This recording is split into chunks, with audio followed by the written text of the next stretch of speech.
Good morning to all. I am Narmada, Assistant Professor, Department of Chemistry, SNS College of Technology, Coimbatore.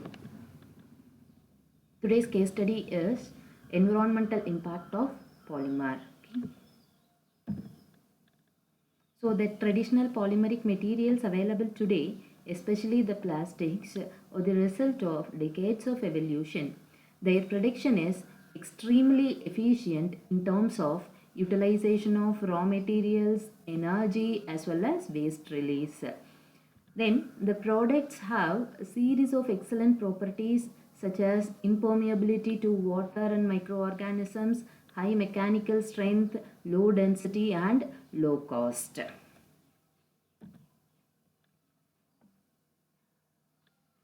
However, some of their most useful features like the chemical, physical and biological inertness and durability resulted in their accumulation in the environment if not recycled. So unfortunately, the accumulation of plastics along with other materials is becoming a serious problem for all countries in the world.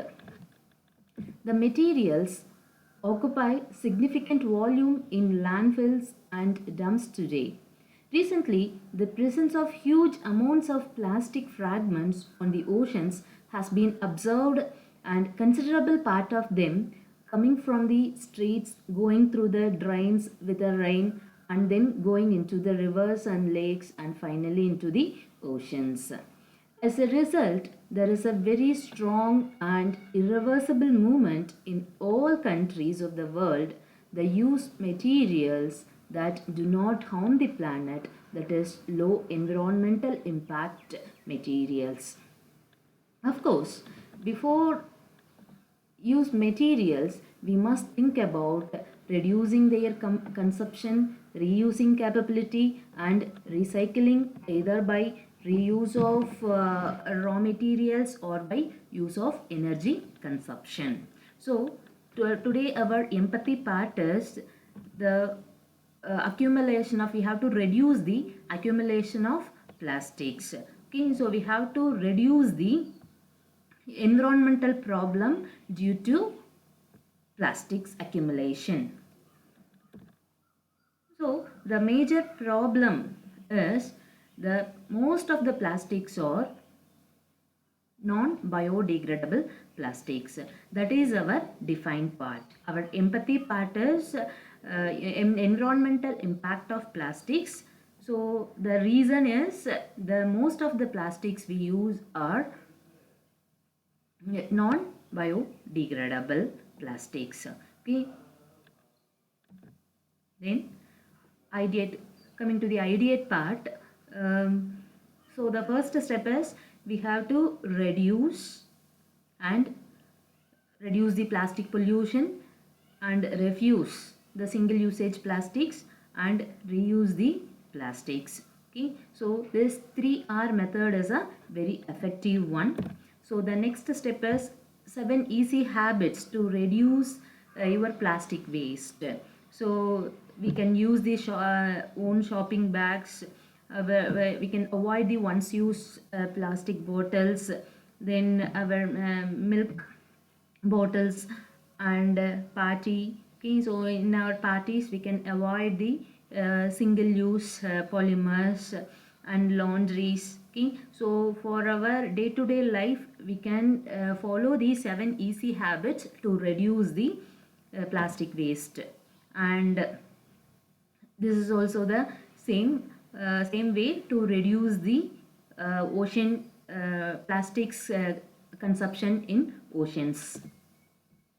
And we can use the main problem is degradation. The most of the plastics do not degrade. Okay, or it will take a very long time for degradation. For that we can use biodegradable plastics. Okay, or during synthesis also the plastics causes environmental pollution. For that we can use 12 principles of green chemistry. Then, so among these ideations we can choose the production of biodegradable plastics. Okay, so these are some of the examples of biodegradable plastics. Polyhydroxy alkanate.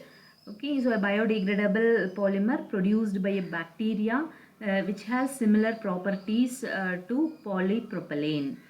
So then polylactic lactide.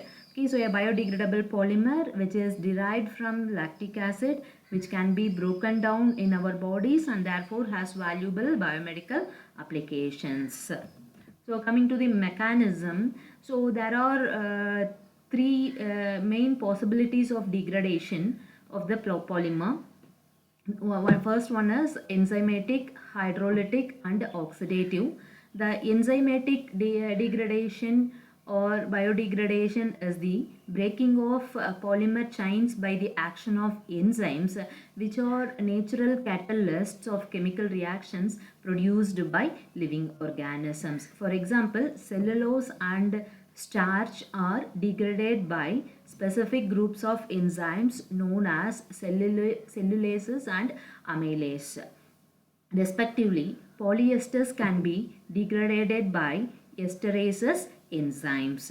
Okay. So then the degradation by hydrolysis consists in breaking certain chemical bonds such as esters, ethers and amide by attack of water molecules.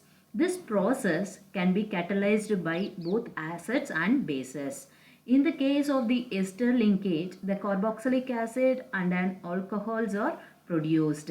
The ether linkage generates two alcohols and the amide group results in the amine and carboxylic acid. The oxidative degradation consists of several different chemical reactions that takes place when free radicals are formed in the polymer chains in the presence of oxygen. Free radicals may be formed by the action of ultraviolet radiations from the sun, heat and mechanical deformation. Yes, biodegradable polymers are those polymers that under certain conditions can be degraded directly by the action of enzymes or after passing through an initial period of hydrolytic or oxidative degradation.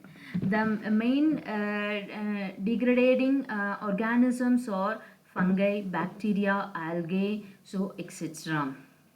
Then, in aerobic environment, the degradation produces carbon dioxide and H2O and biomass. The biodegradable polymers serves as a source of carbon and energy to the microorganisms. So, we can use biodegradable polymers to reduce the environmental pollution. Okay, so this is the main mechanisms involved in the degradation of biodegradable polymer. Thank you.